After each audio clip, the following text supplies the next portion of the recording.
burial ground, and that is what, for the purpose of this court decision, cannot be conveyed. It will be interesting because certainly if we had time, I would ask if there are any grounds you think this will be appealed and, you know, eventually overturned. But away from that, we also have another development in, of course, the industrial court that has barred me from being fully, you know, employed. We call it moonlighting. Moonlighting is a term that we use to mean running a second job or two jobs. They used to call it moonlighting because it was usually done at night over the moon. But now, anytime it is done, whether secretly or at night. But the idea is, once you are fully employed with a certain employer, you owe them a duty of confidence, trust, and fidelity. We expect that you will dedicate all or the biggest part of your productive time to that employer. Now, once we see you getting another full-time employment, when this one still subsists, then it creates very big questions around your confidence and trust that the employer can put in you. Therefore, now in a case involving Cavendish University, where a certain Dr. Frederick Chiuma, I think, was fully employed in Makerere University, and then went on and acquired full employment at Cavendish, concealing the fact of the ongoing full employment in Makerere. Now, once Cavendish found out about it, they summarily dismissed him.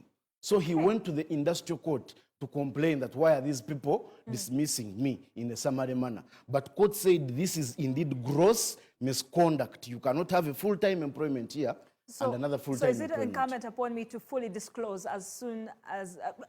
it is incumbent on you to fully disclose to your subsequent employer.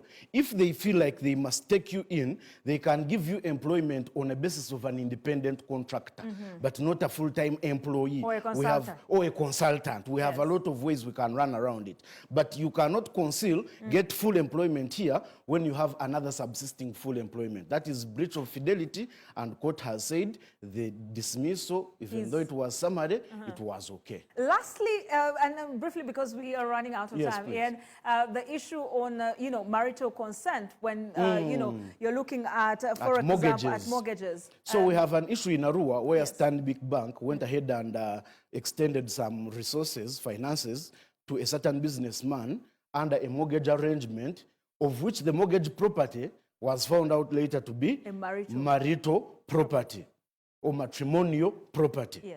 And the Mortgage Act under sections 4 and 5 clearly and unequivocally seek that one's property is matrimonial, then before you convey it in any manner, but particularly mortgage, you must seek consent. You must first make a declaration that this is marital property. And on top of that, seek consent from the spouse that is expressed and informed.